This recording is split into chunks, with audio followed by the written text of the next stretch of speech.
My name is Margaret Eliza Calloway. I was born Margaret Eliza Drummond on the 14th day of September in the year 1835 in a place called Calder's Crossing in the state of Kentucky. It was not exactly a town, only a crossing, a place where two roads met, and a few families had settled near enough together to think of themselves as a community without truly earning the title. I am 86 years old now. I have lived through a war that split this country in two and then watched it struggle to mend itself, badly, like a broken bone that was set crooked.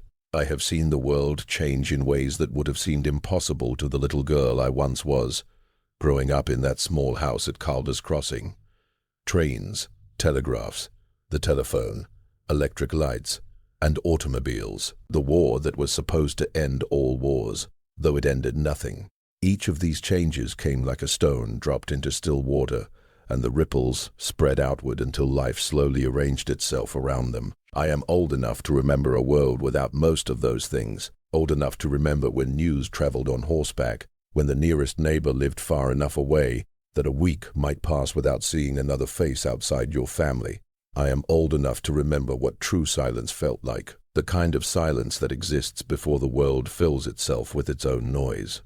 My father died in the spring of 1857. I was 21 years old at the time. He died slowly from a sickness of the lungs that had stayed with him for 2 years, tightening its hold little by little until there was nothing left for it to take. The final month of his life, he spent mostly in bed in the room at the back of the house, a room my mother kept very clean and very quiet, almost as if cleanliness and quietness might bargain with death on his behalf. I sat with him often during those last weeks. My mother sat with him too, but she had 3 younger children to care for, and the farm to keep running as best she could. So the duty of sitting with him most often fell to me. Being the eldest, I did not see it as a burden. I loved my father.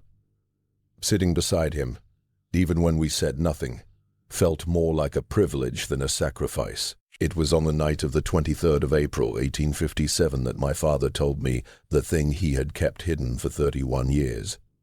I have kept it myself for 65 years. I am telling it now because I am 86 years old, and may have only a year left in me, perhaps less, and carrying this secret has grown heavier than I can continue to bear. And also because there is a young woman in this family who has begun asking questions that deserve answers. Questions she does not yet realize she is asking because she does not know what she is truly searching for. She will know after I have spoken. I can only hope she will understand. To understand the secret, you must first understand the man who carried it. And to understand the man, you must know something about the life he came from. A person's secrets are never random. They grow from the soil of who that person is, where they came from, and what they believed about themselves. My father's secret grew out of all of those things, so I must begin by telling you about him. His name was Thomas William Drummond. He was born in 1802 in South Carolina, the 3rd son of a man who owned a small tobacco farm, managed it poorly, and died young and in debt. My father left South Carolina at the age of 17 with almost nothing to his name. Determined to find something better than what he had been given, he walked north and west, working along the way and taking whatever work he could find. Farmhand, fence builder, mill worker, river laborer. He was not educated in any formal way. His mother had taught him his letters. He described her as fierce, determined, and largely unappreciated. Everything else he learned on his own from whatever books and newspapers he could get his hands on. He arrived in Kentucky when he was 22 years old. There he found work on a farm owned by a man named Josiah Calloway, who had more land than he had sons to work it. My father worked that farm for 3 years with such diligence and good judgment that Josiah Calloway offered him a different arrangement. Not wages, but something like a partnership. A piece of land beside the farm that my father could work for himself in exchange for continuing to help on the Calloway land during the busy seasons. My father accepted the offer. He built a house on that land with his own hands. It took him 2 full years to complete it. When it was finished, he went and found my mother. My mother was Catherine Ann Merritt, from a family that had been in Kentucky for 2 generations. She was not beautiful in the ordinary sense, but she had an energy about her, a kind of bright practicality that my father found more attractive than beauty. He once said, when I was old enough to understand such things, that when he first met her, he knew she was someone who would not break. In a life as uncertain as my father's had been, the quality of not breaking was more valuable than any other. They married in 1828. My father was 26 years old and my mother was 22. I was born 7 years later, in 1835. The years between their marriage and my birth was something I only began to think about as an adult, and even then only partly understood. My mother never spoke about it directly, and my father never mentioned it at all. There were simply the years before me, and then there was me. After me came my brothers and sister in the usual way, John in 1837, William in 1839, and little Ruth in 1842. I grew up in the house my father had built on the land he had worked into existence. It was a modest life, not poor, not by the standards of that time and place, but certainly not wealthy. We had enough, though we worked very hard to keep that enough. The farm was not large enough to require enslaved labor, a fact I would come to think about differently as I grew older, when the question of labor and its moral meaning became impossible to ignore. In Kentucky during those years, my father had opinions about this subject, but he kept them quiet. In Kentucky in those years, keeping certain opinions quiet was a way of staying alive. My father was not a demonstrative man. He did not speak easily about his feelings, but he was a man who was present. He showed up in the practical daily ways that mattered most in a life like ours. He fixed things when they broke. He made decisions carefully and stood by them. He taught me to read better than the schoolhouse ever did, sitting with me in the evenings, patient and methodical, working through words I did not know until they became familiar. He taught me that truly understanding something was worth whatever time that understanding required. I admired him deeply, more than admired. I shaped myself after him the way children shape themselves after the people they love most. His way of thinking became my way of thinking. His standards became my standards. His sense of what a person owed the world became my sense of it, which is why when he finally told me what he told me the world, as I understood it, shifted completely. Not violently, not all at once, but permanently. The winter before my father died, he was still managing somewhat, still moving around the house, still taking a little interest in the farm. Though John and William had taken on most of the labor by then, he was 54 years old, but looked older, the way men who have worked their bodies hard for 30 years often do. The cough had been with him since the previous autumn, the kind of cough that never truly leaves, that becomes part of a person's presence, the way a limp or a habit of speech becomes part of them. My mother watched him with the careful attention of someone who already understands what she is seeing, but is not yet ready to speak it aloud. By February, he could not go outside into the cold without the coughing becoming worse. By March, the doctor from the nearest town had come twice.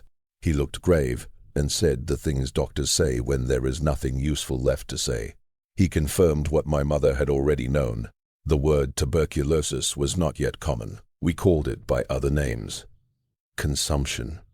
The wasting sickness. The names were different, but the ending was always the same. My father seemed to accept this with a calm that I found both admirable and a little frightening. He was not a religious man in any strict way. He believed in something, some order behind the universe, but it did not show itself in church attendance or formal prayer. He faced death the same way he had faced most things in his life, directly, without drama, with a quiet, stubborn dignity that neither asked for nor accepted pity. He had matters he wanted to settle before the end. He was careful about this. He spoke with John and William separately about the farm, explaining what needed to be done and when, sharing the knowledge that gathers in a man who has worked the same land for 25 years. He spoke with my mother one evening behind a closed door for a long time, and when she came out, she was not crying, but her face had the look of someone who had just set down something very heavy. and did not quite know how to stand without it. He spoke with Ruth, who was 15, gently and briefly. And then on the night of the 23rd of April, he asked for me. I am. Other had fallen asleep in the chair beside his bed. She did this sometimes, unable to remain awake through the night, but also unable to leave the room. She slept with the deep heaviness of someone completely exhausted. My father looked at her for a moment before turning to me. He looked at her the way you look at something precious that you are about to leave behind. Then he looked at me, and I could see that he had made a decision. There was a firmness in his face that had not been there in the weeks before. He had been preparing himself to say something, and now the moment had come. I moved my chair closer to the bed so he could speak quietly without waking my mother. He said Margaret, not Maggie, which was what he usually called me. Margaret, my full name, spoken slowly and formally, as though he wished to make certain that what came next would be remembered exactly. I was sure I understood that what was coming was serious. I must tell you something, he said. I have been struggling with myself about it for a very long time. I have finally decided to tell you, but I need you to think carefully before you decide what to do with it afterward, because the choice will be yours. I will not be here to guide you. I told him I was listening. He stayed silent for a moment. The lamp burned low on the table. Outside, the April rain had been falling since early evening, and you could hear it tapping against the window glass, steady and gentle. Then he began to speak. He started from the very beginning, which was not where I expected him to begin. He began with South Carolina, with the farm his father had once owned and poorly managed. He began with South Carolina, with the farm his father had once owned and poorly managed, with the family I had never known because they lived so far away, and we never had money for travel. And over the years, those family connections had slowly faded into silence. He told me that his father, my grandfather Edmund Drummond, had been and married 2 times. His first wife had died while giving birth. This was something I had never heard before. My grandfather's first marriage was something that apparently had never been mentioned in our family. The child from that first marriage had survived. A boy born in the year 1799, 3 years before my father was born. His name had been Daniel. He told me this carefully while watching my face, and I kept my expression as calm as I could, though inside something had begun to stir. A faint sense of where the story might be going. A small warning feeling growing quietly. Daniel, my father said, had been raised during his first few years by the family of his dead mother, while Edmund Drummond mourned and eventually found a second wife and settled again into ordinary life. When Daniel was 5 years old, Edmund brought him back home. By then there was a new wife, my grandmother, who was kind but often exhausted between the difficulties of raising the boy and the heavy demands of the farm, and later the arrival of my father and his 2 younger brothers. Daniel was different. My father said this gently, in a way that suggested he had spent many years thinking about how to say it properly. Not wrong, he said. Not bad, simply different. He saw the world in ways that other people did not see it. He could focus on a single thing, a piece of machinery, a problem in arithmetic, or even a bird he was watching in a field, with an intensity that pushed everything else away. He could also suddenly erupt when he felt overwhelmed, in ways that frightened people who did not understand him. He did not make friends easily. Children in the neighborhood often bullied him, and he could never quite understand why they did not like him. That confusion was somehow more painful to watch than the simple sadness of a child who knows he has been rejected. My grandfather, according to my Arthur's description, had been ashamed of Daniel. Not cruel exactly, but ashamed. He did not know how to explain this son to his neighbors, and so he tried to keep him out of sight, close to the farm. He discouraged visitors whenever Daniel might behave in ways that others would find strange. My father had been fond of Daniel. That much was clear, even 60 years later, in the way he spoke of him. Daniel had been unusual, he said, but he had also been unexpectedly funny, with a kind of sideways humor, odd observations about the world that made you laugh before you fully understood them. He had been gentle with animals when life was calm and the world was not pressing too heavily against him. He had been a deeply lovable person. When my father was 17 and Daniel was 20, Daniel did something that caused Edmund Drummond to send him away. My father would not explain exactly what Daniel had done. He only said that it had frightened Edmund, that it had happened in public, and that it had embarrassed the family in a way Edmund believed could never be forgiven. Daniel was sent to live with a cousin in Georgia, with the understanding that he would never come back. My father had not been asked for his opinion. He had simply returned home one afternoon to find Daniel gone, and his father's face closed to any questions. 2 months later, my father left for Kentucky. This, my father said, was the background. This was everything that had happened before. He looked at me then and said quietly, "Now I must tell you the part I have never told anyone. In the spring of 1826, 2 years before my father married my mother, he had been working on the Callaway land, building his own house and living carefully while saving whatever money he could. He was 24 years old. He had not returned to South Carolina. He did not write letters to his family there. The connections had grown too thin.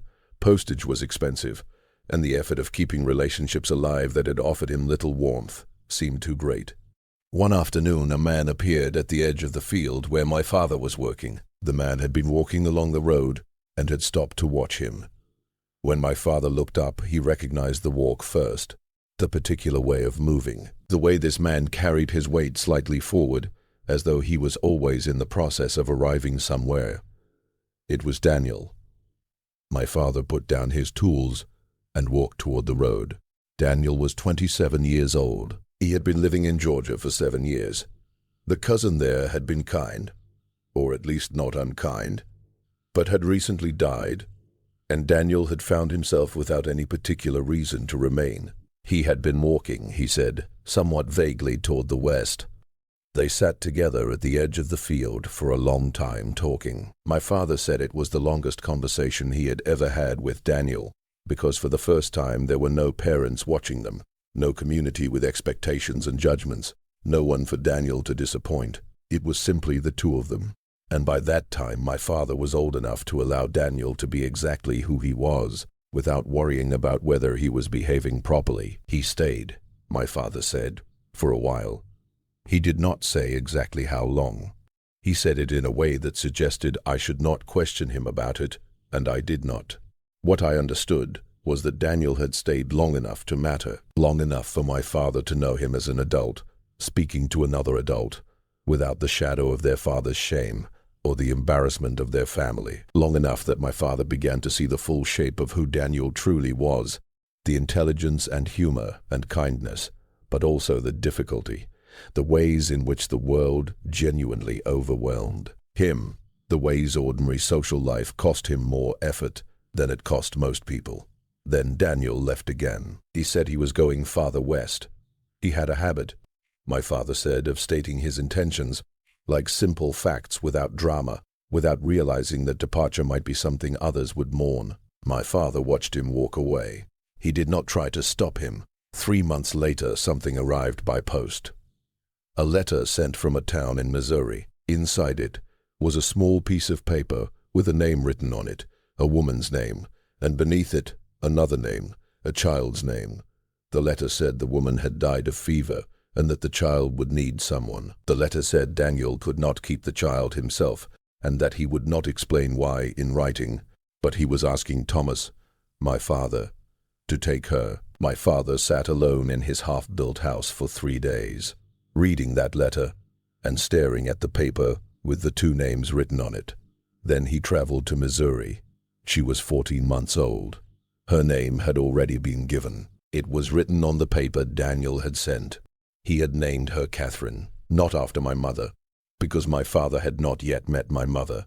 The name had been the child's mother's choice before she died, a name she had always planned if she ever had a daughter.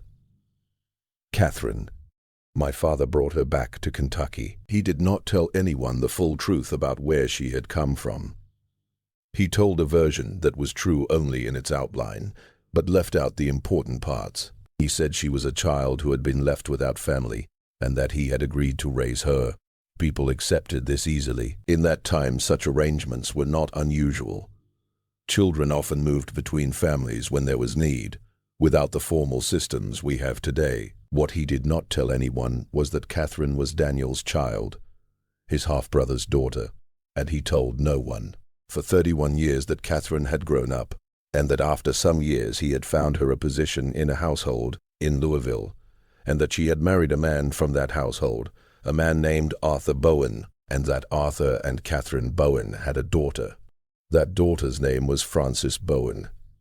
Frances Bowen later married a man named Calloway. Her daughter, my father said, his voice now very quiet, and his breathing slow. The rain still whispering against the glass, was me. I want to describe the experience of hearing that information, though I am not certain language can fully capture it. There is a kind of understanding that is purely intellectual, where you follow the logic of what is being said and reach the correct conclusion, each piece fitting into its proper place. Then there is another kind of understanding that reaches the body, that settles below the level of thought in the stomach and the chest and the hands. These two kinds of understanding do not always arrive at the same moment. I understood intellectually what my father was telling me within the first few minutes. He was not biologically my grandfather. Thomas Drummond was not my grandfather. My real grandfather was Daniel Drummond, a man I had never heard of before that night, a man who had been sent away from his family for reasons my father would not explain, a man who had walked west, and then Father Weston had written a letter from Missouri asking his half-brother to take his child. My father, Thomas Drummond, was in fact my great-uncle. He had raised a child who was not his own, helped her find work, watched her marry, and later watched her daughter marry a Calloway, and he had remained silent all those years. The understanding that reached my body came much more slowly. It arrived in waves that moved through me quietly. It came in fragments over the weeks and months after my father's death, and some of it is still coming to me even now, 65 years later. As I sit here and say these words out loud for the first time, I remember asking him that night why he was telling me all this. He said, "Because you have the right to know where you come from, and because there may be others. Daniel went west. He may have had other children. You might have family you know nothing about. I cannot say for certain. But you should know enough to look. If you ever decide you want to look." I asked him if my mother knew. He stayed quiet for a long moment before answering. Then he said, "Your grandmother knew, my Catherine." Then he said, "Your grandmother knew. I told her before she died. She had the right to know." He did not actually answer the question I had asked. I noticed that, but I did not press him further. Later, after many years of thinking about it, I came to believe that my mother, the woman who raised me, the woman with that bright practicality and the energy of someone who refused to break, had not known at all. She had never known that Thomas Drummond had kept this truth from her as well. I have never fully decided how I feel about that. I asked him whether it changed anything.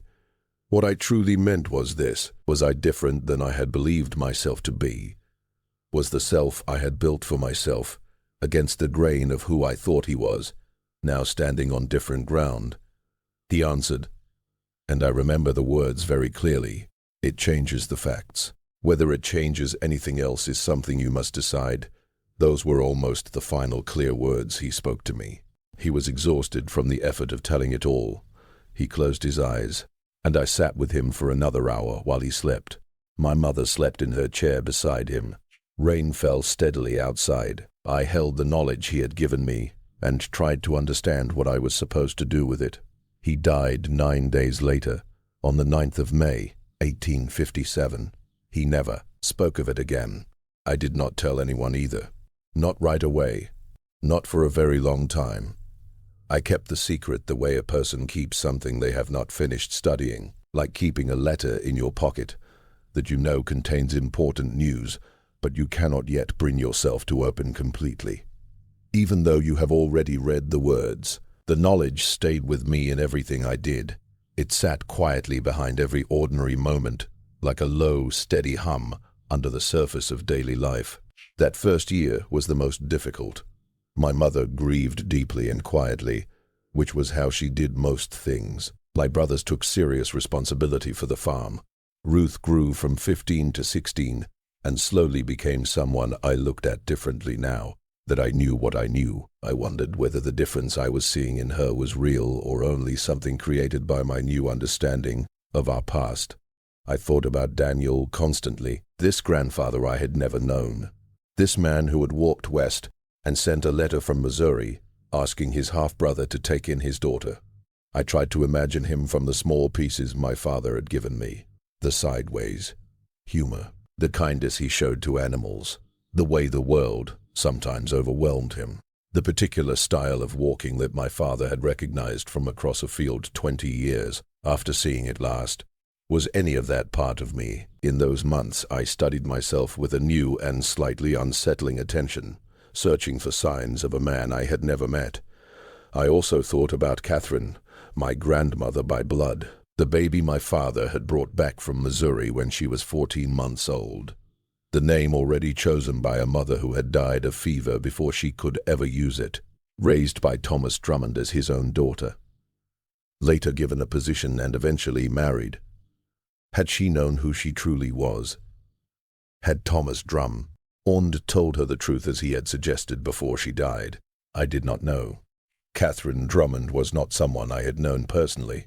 She had married Arthur Bowen before I was born, and she died when my mother Frances was still young. She existed in family stories more than in living memory.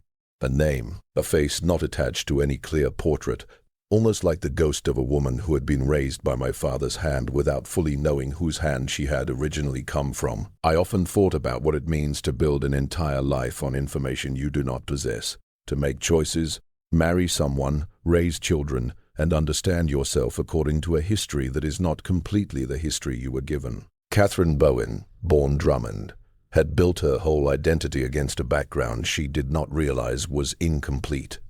My mother Frances had done the same, and so had I until that April night in 1857. Of the three of us, I was the only one who had been told the truth.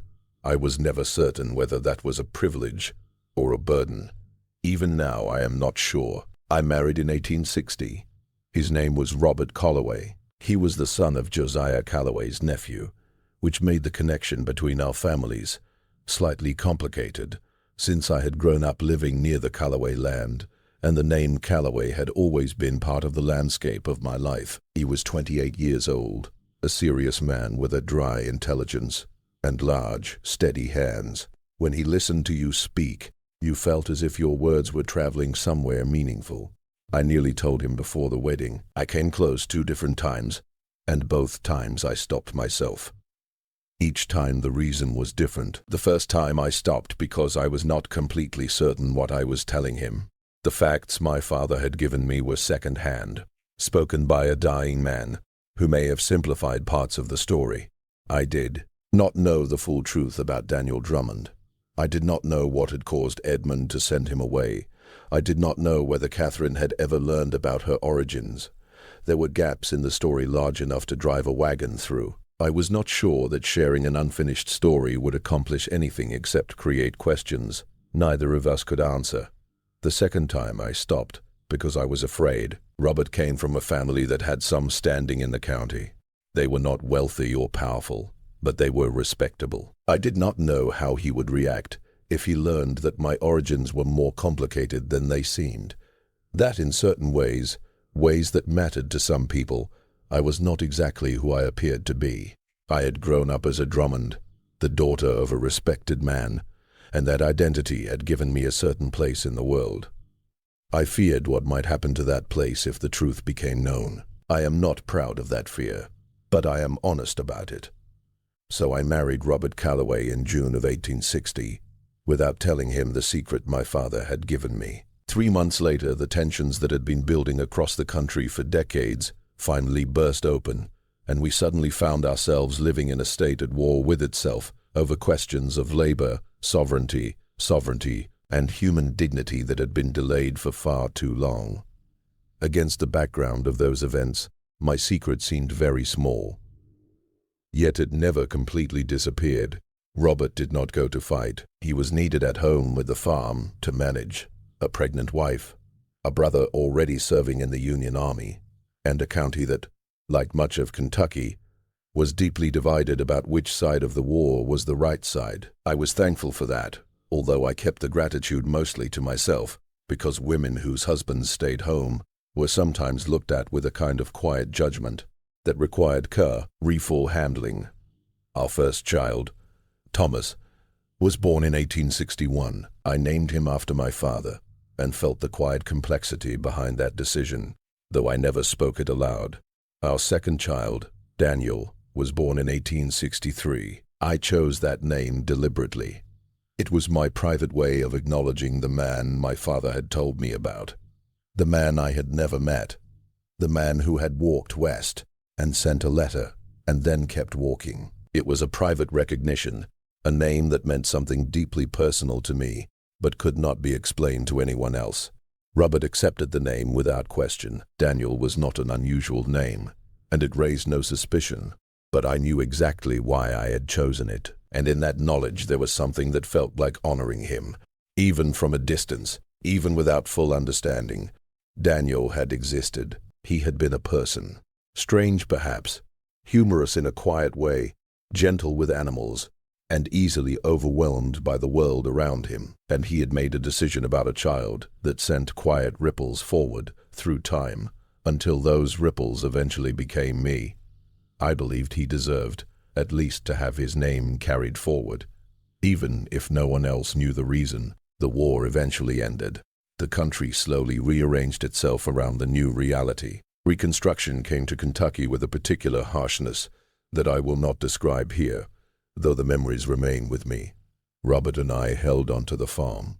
We raised our children and moved through those years with the same quiet stubbornness that people like us had always relied upon. All the while the secret remained. I was not entirely passive about it. In the years after my father's death, once the children were old enough that I sometimes had a few hours to myself, I began a careful effort to discover whatever I could about Daniel Drummond. It was not easy. Records were incomplete. People moved free. Memories faded quickly. The war disrupted nearly everything, including the ordinary preservation of documents and family knowledge. Over many years of quiet searching, I found a few pieces of information. Not a full story, but not nothing either. I found a record of a man named Daniel Drummond in Missouri, dated 1828, which matched the time my father had described. It was a land transaction involving a small parcel of land purchased and then sold within a year, which suggested he had not remained there long. After that, there was a gap of several years in which I found nothing at all. Then in 1834, there appeared a small reference in a newspaper from a town in the Kansas Territory. A Daniel Drummond was listed among the residents of a new settlement and described simply as a farmer. If it was the same man, he would have been 35 years old. After that, the trail ended. Not nothing in the sense that the records existed somewhere, waiting to be found. Nothing in the sense that I believe he died sometime in the late 1830s or early 1840s, before record-keeping became reliable enough to leave a clear trail. He would have been in his 40s in a frontier region. In that time and place, dying in your 40s was ordinary. I found no records of other children connected to him. That does not mean there were none. It simply means I was unable to find them. I do not know whether he ever learned that his daughter had been placed with Thomas Drummond and raised with care. I do not know whether he ever wrote again. My father did not speak of any other letters or messages, but my father was careful about what he chose to tell me, and that talk happened while he was close to dying. It is possible there were things he did not have enough time for, or strength for, or perhaps even the courage to speak of at the end. I do not know if Daniel Drummond spent the rest of his life aware that he had a daughter somewhere in Kentucky who was growing up without knowing who she truly was. I do not know if he ever thought about her, or if not thinking about her was a kind of mercy for him, or a quiet pain he carried and never spoke of. These are questions I cannot answer, and I have long since stopped expecting answers to them. At 86 years of age, I have made peace with the kind of questions that never truly settle. I told Robert, in 1888, 28 years after we were married. By that time we had lived together long enough that I had some understanding of what he could bear and what might trouble him deeply, and this was something I had been unsure about for many years. He was 66 then, and I was 53. Our children were grown by that point. Thomas had his own farm. Daniel, my Daniel, named after the man we were speaking about, was living in Ohio with his wife and his children. I told Robert on a Sunday evening in October while we were sitting in the parlor after supper, with the lamps burning softly against the early autumn darkness. I told him in the same calm and orderly way my father had told me. I began at the start, from South Carolina, from the farm, and the failing father, and the 2 marriages, and the half-brother who had been sent away, and the letter that came from Missouri, and the 14-month-old child. He listened in the same way. He had always listened to me, with his large steady hands resting together in his lap, and his eyes fixed gently on my face. When I finished speaking, he stayed quiet for a short while. Then he asked, "How long have you known?" I told him, 31 years. He took that in slowly. His expression did not change greatly. Robert was never a dramatic man, but I could see something move quietly behind his eyes, and I watched carefully, trying to understand what he was feeling. After a moment he said, "Why are you telling me now?" I had already thought about that question. I told him the truth, which had several layers to it.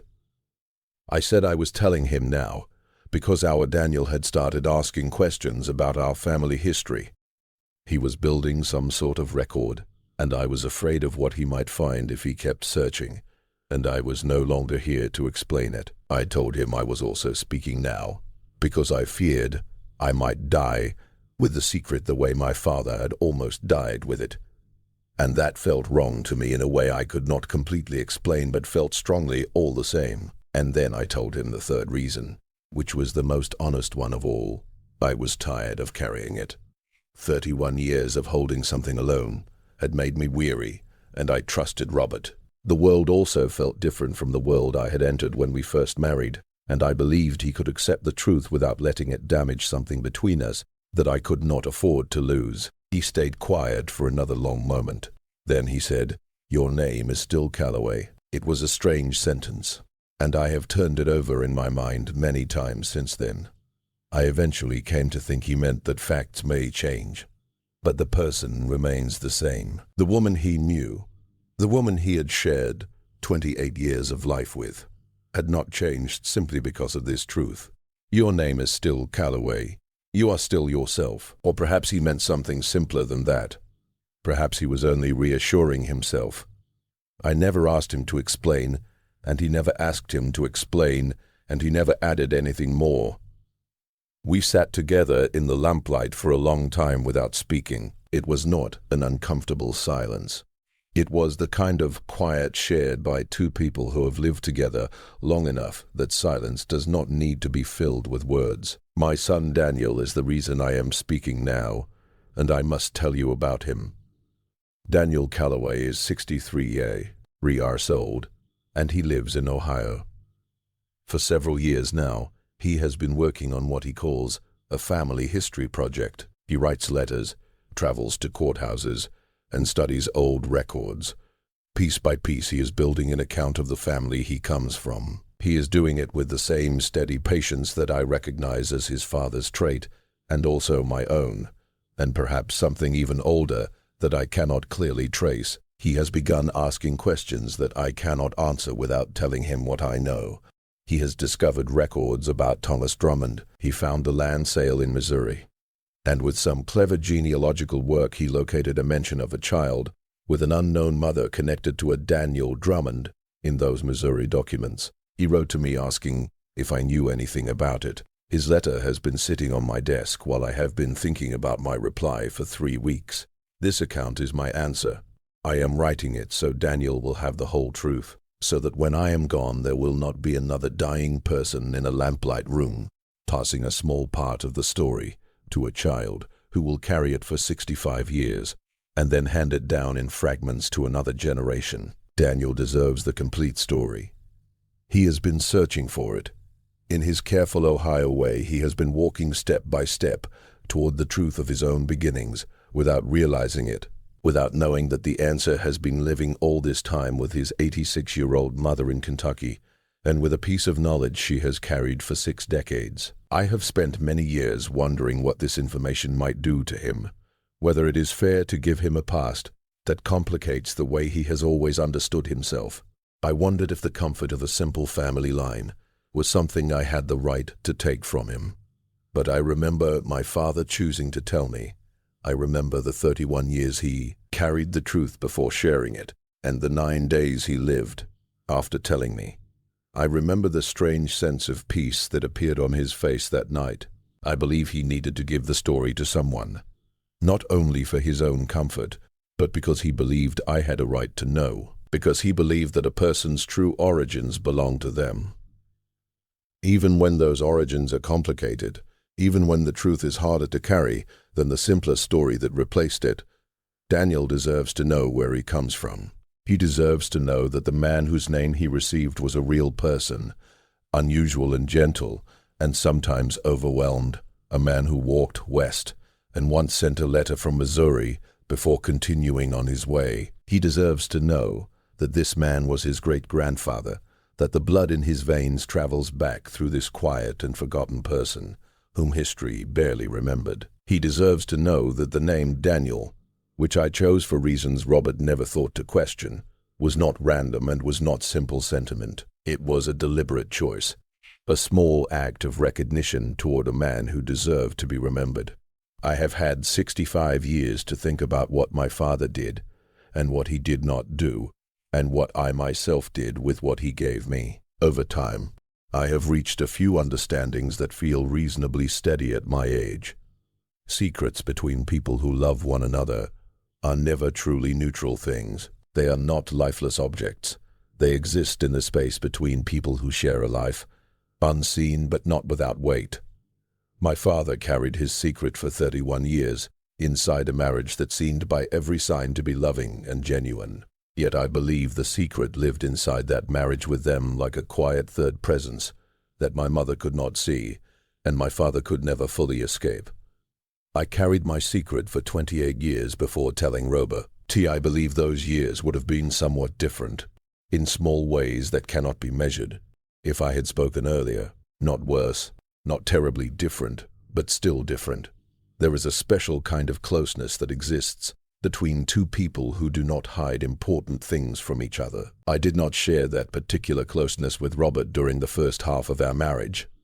What we had was real and strong and lasting, but not quite that, and the secret itself changes the person who holds it. I was not the same woman after my father told me the truth as I would have been if he had taken it to his grave. The knowledge made me look differently at my own life, at my choices, at the person I had become, and the history that shaped me. Some of that new way of looking was painful. Some of it, in the end, was clarifying. Knowing that Daniel Drummond was part of my lineage made me pay closer attention to parts of myself that I had not always understood. The times when the world felt too loud or too chaotic, when ordinary social moments seemed to cost me more effort than they seemed to cost other people. I do not know if that was inheritance or imagination. Perhaps there is no clear difference between the two. What I do know is that secrets carry weight, and they also have a lifespan. If they are never spoken, they eventually die with the person who held them. When that happens, they leave empty places behind, gaps in the family record, spaces where something is missing though no one can quite see what it is. Daniel has been sensing that gap. From Ohio, he has been slowly moving toward it with his letters and courthouse searches. I am giving him both the gap and the story that created it.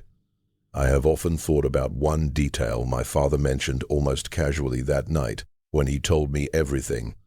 He said Daniel saw the world in ways that other people did not. He could focus with complete attention, shutting out everything else around him, and when he became overwhelmed, he would erupt. Ordinary social life cost him more effort than it seemed to cost most people. In 1857, when my father described this, there were no real words for what he meant, except the unkind words people often used. Then, strange, difficult, touched in the head. the careless language of dismissal instead of understanding. I have lived long enough to see the beginning of a different kind of language. Doctors and scholars have started describing with more care and less judgment the ways certain minds differ from the majority in how they experience the world. I still do not know the correct words for it. Those words are still being discovered, but I recognize in my father's description something real, a genuine difference, not a failure of character or a curse, but another way of being in the world that can be harder in some situations and perhaps more gifted in others. Daniel Drummond was sent away by his father. He was pushed quietly out of sight by a family that did not know how to make space for him and did not try very hard to learn. He spent his adult life moving west, away from the structures and expectations he could not easily manage, heading towards something I prefer to imagine was simpler and more open. Space, the frontier, with its own different demands and its own ways of measuring a man. I do not know if he ever truly found peace. I do not know very much about what he discovered in his life after that, but I do know that he made a decision about a 14-month-old child that saved her from something difficult. He could have kept her with him.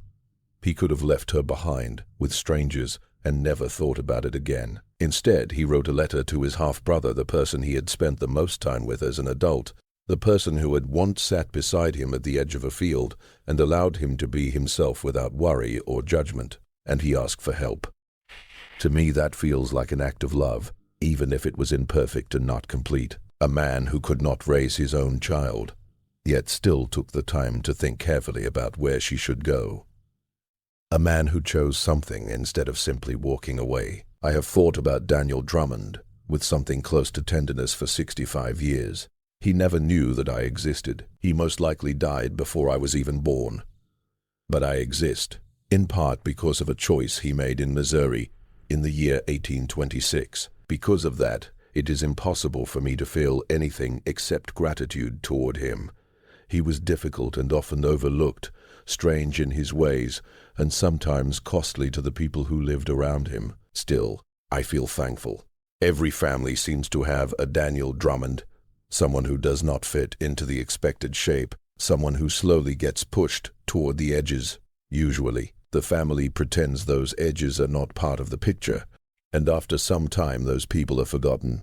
I do not want Daniel Drummond to be forgotten. My name is Margaret Eliza Calloway. I was born Margaret Eliza Drummond, or at least that is what I was told when I was young. The truth, as I later learned, is more complicated than that simple sentence. And that more complicated truth is what I am leaving behind in these words. My son Daniel will receive this account after I am gone, or perhaps sooner, if my health allows it.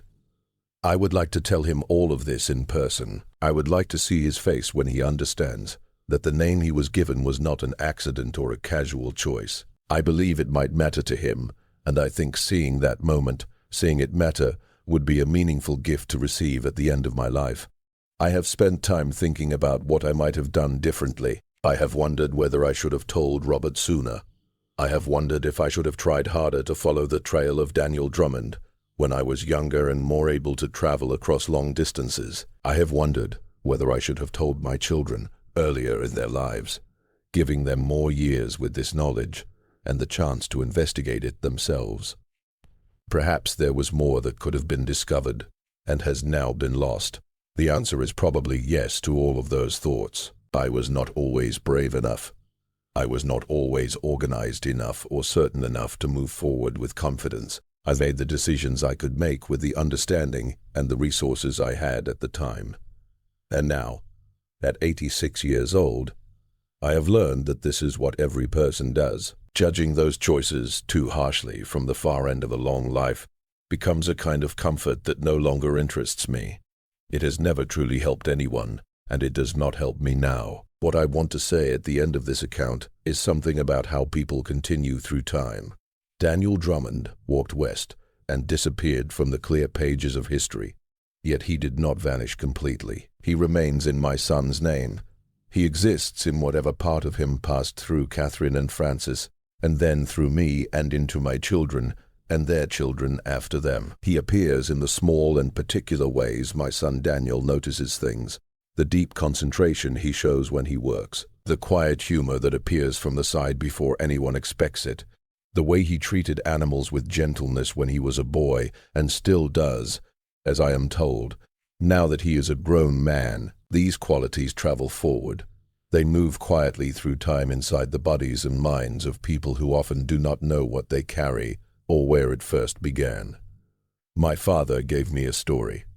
It was not a complete story. It was told in fragments by a man who was dying, a story that was missing many chapters.